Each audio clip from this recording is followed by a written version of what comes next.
Hello again, welcome to FFS Livestream on this beautiful day here in the Pleasance-Dome. We're getting very close to the end of the festival now. You can almost smell the finish line. We are a community spirit project where we interview performers and industry people from all around the cosmos of people working in Edinburgh in order to get their take on the experiences and the festival itself, to try and create a better sense of community and bring people together. And we're going to do that. First of all, I'm going to tell you, obviously, about the obligatory flagging. If you want to get in touch with us, we have the email address and the Twitter address on the screen. We have a Facebook page as well. And we have a donations page if you'd like to go fund me and donate. Break the duck, kids, because we haven't had a single donation for the entire festival. Be the one. I'm going to turn now to my guest today, which is George Egg. How are you, sir? I'm very well. How are you? I'm very well. You are the anarchist cook? Yeah, anarchist cook and DIY chef. Your act is lovely. It contains absolutely no edge or like politics or anything. It's just all out entertainment. Thank you. Is that much fun to do? Yeah, I love doing it. I think Edinburgh's just been such a great experience for realising that you can bring something that is something that is really passionate, that you feel passionate about, and just present it to an audience and see if there's an audience out there for it, rather than feeling like you have to pander to what people are expecting you to do. Because it's almost like a magic show in that it's funny, it's jokes all the way through, but at the same time you're cooking a 3-course meal. Yeah, I think I suppose it's a bit like someone playing the piano and doing comedy at the same time. You know, there's that underlying skill, and you can watch that and go, oh wow, he knows how to play the piano. I've used the magician's analogy, George. You're going to counter it with the piano. I'm countering it with the piano, or a magician, or an acrobat, you know, but all those sort of things where you're going, there's a skill there, and then on top of that, you've got the actual performance of the comedy. It's perfect for Vegas, really. If anyone's watching, you know, perfect for Vegas. Come on, Vegas. But cooking that amount, possibly cooking for 1,000 people. Yeah, well, I suppose it's you've got to make it go far. You're going to scale it up. Jesus managed. Yes, absolutely. So, how many Edinburghs have you done? I've done 2 full runs. I've kind of got into this pattern of I'll do a full run one year, and then I've been fortunate enough for it to sold really well, so I've been able to bring it back the next year. I've been able to tour it off the back of Edinburgh for a good sort of year and a half, incorporating coming back to Edinburgh for a short run, and then the following year coming back. So I did 2015, I did the whole run with Anarchist Cook, which was cooking in a hotel room, then came back 2016 for a 3-day short run, back last year with a new show, DIY Chef, and then back this year just for a 5-day run. So it's sort of building, but not the luxury of a 5-day run. Yeah, I know. There's a lot of people going, damn you. Oh no, I was here. I got here on Sunday. My first show wasn't till Wednesday, and I was here on Sunday. And by Tuesday, people were saying, "How's it going?" And they were all exhausted, and I was having to sort of guiltily go, "You haven't actually started yet." You do a lot of other festivals as well. You've done Brighton, I think. Yeah, I've done Brighton Fringe. Well, I live in Brighton. That's what actually started. I'd never contemplated coming to Edinburgh. I mean, I'd contemplated it, but I'd never felt it was something I was capable of doing. I felt daunted by the size of it, and the fact you're away from home for so long. I've got a family, and then I did Brighton Fringe in 2013 originally, and and it just went really well there, doing an hour. It's the first time I've done an hour rather than just doing comedy clubs, doing shorter sets. And someone, I can't remember her name, but a lady from just the sort of management of the whole Fringe itself came to see the show, and afterwards said, "Is this going to Edinburgh?" And I said, "Well, no, I've never even thought about it." And she said, "Well, you really should." And and then came up from. So did you get some help that first year in terms of, or did you sort of just approach it yourself and do all the research and I find did it, out? yeah, totally myself. I've always done it myself, every time. So that first year I came up, well, as I say, I did that initially in Brighton in 2013, then didn't really do anything with the show for a year, just a couple of little one-off things that where people had heard about it, and I did those. And then I did Brighton Festival again in 2014, having already planned to do Edinburgh, because obviously I would have had to have registered and everything before Brighton. That first year I got back in touch with the lady who came to see the show, and she told me about all the different sort of seminars and things that were up here, and one of them coincided with doing some gigs in Glasgow, just some normal stand-up gigs. So I came up a day early, got the train over, went to this seminar, went to a thing over at, is it Green? I can't remember the one sort of just between the Gilded Balloon and the Pleasance. There's a little one by that square, a little venue, Green something. Greensides? Yeah. Nicholson Square? Yeah. And it was in there, and it was meeting lots of different people, lots of different venues, and just did it all off my own back, and then got in touch with various ones, and then some people said, oh, well, you know, go for the free fringe, which I was really keen to do, but because my stuff is very prop heavy and very tech heavy, and having not done it before and having no reputation for doing it, all the ones that I got in touch with, free fringe venues, weren't able to offer me any of their choice spaces. They only have one power socket at some of those Well, venues. exactly, that's the thing. No, none of that, no storage for props, and they were sort of saying, well, you'll have to take everything away every day, and I've got like a estate car full of stuff, and I was thinking, well, there's no way I can feasibly do that. And so then I got in touch with the paid venues and settled with the Gilded Balloon, who were really supportive, and did the first 3 years with them. But all off my own back, no producers. I've never used any PR. I think there'll be a lot of people watching now getting excited, because we've been hearing this a lot this year, that a lot of people don't understand just how much help there is if you actually kind of look for it. Oh yeah.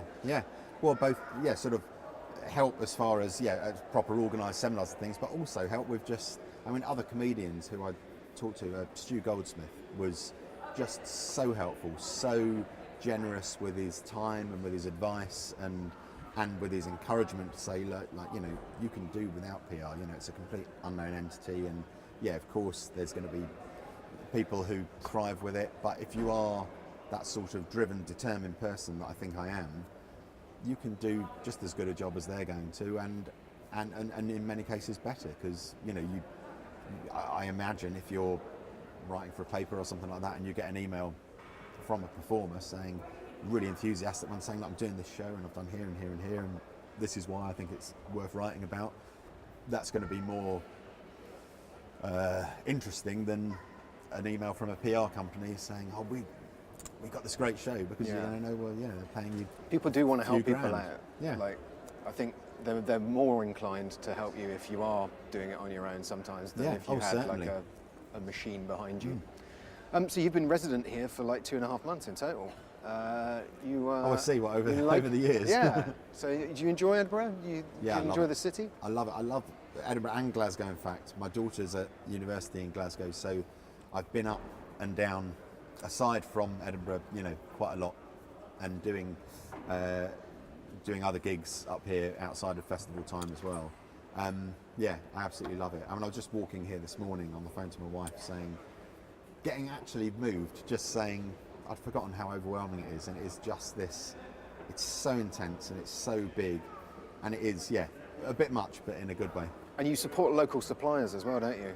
All of your foodstuffs. Yeah, well, not all of it, but the good bits, the steak and the bread and things like that. That was an idea. I think that was an idea that Stu Goldsmith came up with. We just said, you know, why not? If you're using the ingredients, why not get in touch with some local shops and see if they'll support you. Have you used the same ones year on year? I've used, the first year I had a really, really nice fish dish. So it was either a sea bass or a sea bream, which isn't a cheap fish, especially if you want a good big one, a good quality one. So I used the fishmongers. It's called George Hughes. Oh, I thought you were going to say that you were out in the North Sea, 5 in the morning every morning. Coming in exhausted and wet. Just the local fishmongers, and they're just so nice, so supportive, and they all have posters in the shop, and every day I go in there and they're really friendly. And then this show has a steak at the end, so I've been going to a local butcher's, John Saunderson, and again, just really supportive. In fact, this year, because I'm only doing the short run and just various other things being busy, I didn't get around to talking to him, and I didn't put his name on the flyers or posters or anything, and so I just got in touch because I realised my digs are 2 minutes from his shop. So I got in touch with him just before coming up and said, look, I haven't done any, publicity for you, but I'm around the corner, so I'm going to come and get my steaks from you this year anyway, so, you know, you'll be seeing me every day. And he said, that's fine, you know, you can have them, and so I mentioned them in the show again. I think there is a perception that locals kind of are a bit belligerent about the festival and they don't like it, but I never find that. I find it incredibly friendly. Yeah, oh, definitely, and I've found, because after my show, well, certainly this year, the last years I haven't because of logistics and tidying up afterwards, but because I've got a slightly bigger turnaround in the venue I'm in, I'm able to go out with the food and it goes on a table, and then I've got some merch that I sell, so I've got another table there, so I get to meet a lot of the audience, and so many of them are clearly from Scotland. I don't know if they're from Edinburgh necessarily, but they're definitely relatively local, and yeah, so positive, so friendly. They are support. I mean, everyone we've spoken to, like taxi drivers and, you know, people in cafes. Yeah. There's loads of support. Yeah, I'm sure there's going to be the occasional people who are like invading our city or whatever, but yeah, generally I'm sure it's just, like I say, it's just such an overwhelming positive feeling about the whole thing. You'd have to be a real misery guts to yeah. Yeah, the only resistance I think I've found is when I found myself, and I keep trying to stop myself doing it, but I found myself saying things like, you know, are you going to Edinburgh this year? And they say, I live here. It's open 12 months a year. It's not Brigadoon. Yeah. It doesn't just appear in like late Yes, July. I suppose that's the negatives I've them, I suppose, is people going, oh, it's just this. Whereas, folks, it's a great place to visit outside. Oh. Should we go? We'll go to that show. Let's go.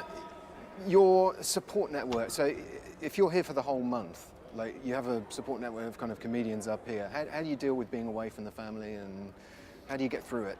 I think the main way I've got through it is by leaving it late to come up, as in leaving it late in my life and my family life.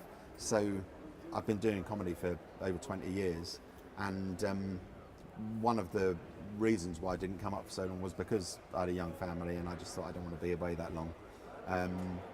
Whereas they're now, well, my youngest one is a teenager, she's 17, and my eldest is 22. So they're all sort of, you know, they don't care. It's not. Well, no, they do care, and they come up, but they come up and have a good time, and they're not, you know, and so I don't miss them, and it's yeah. So I think that's. I think I would have found it really hard coming up when they were smaller. How do you lift yourself when you've had a bad show?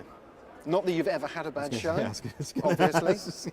And what a bad audience, you know, someone who just doesn't, an audience that doesn't quite go over. I think having the experience of doing the comedy circuit that I've got quite a thick skin, and I mean, of course, there's to be honest, it's not so much a bad audience, and this is awful, and it shouldn't be the case, but a bad review is what cuts.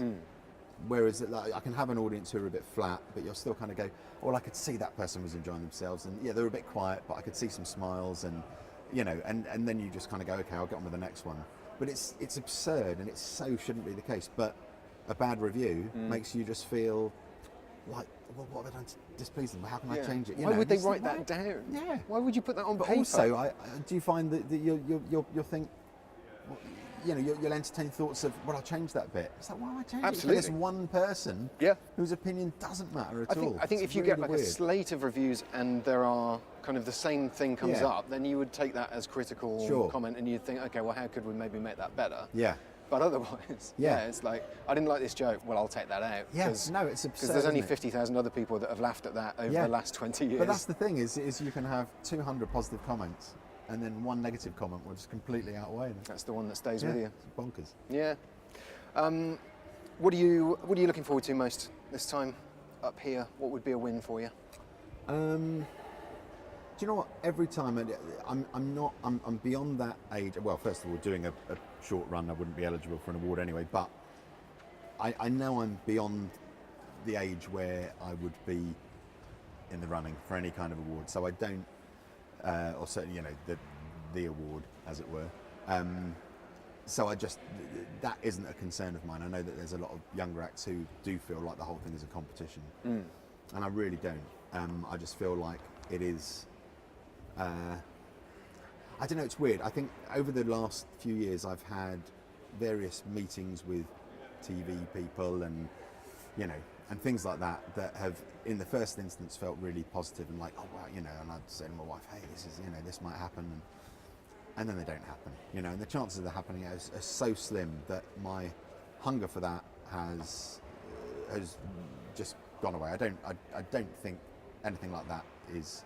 I think anything like that is so unlikely to happen that I've got no hunger for it, and therefore I'm not up here sort of looking for TV people to come and see it, looking for publishers or whatever else. I really do feel I'm here just to do the shows for the audience, and if off the back of that I can tour it, because performing live happens, and I just feel that, you know, you can do a show to 100 people, you can do it to 5 people, but it will happen. Whereas all these sort of TV things, they're all hot air until they happen, and even then they can get that close and then it just suddenly falls off. Whereas live stuff, it does happen and you're in complete control of it. So for me, all I want from it is just to do the shows and see the smiling faces. Yeah, it really is, you know, and break even. Well, a stark warning to TV executives watching: if you see this man, he does not want a bar of it, all right?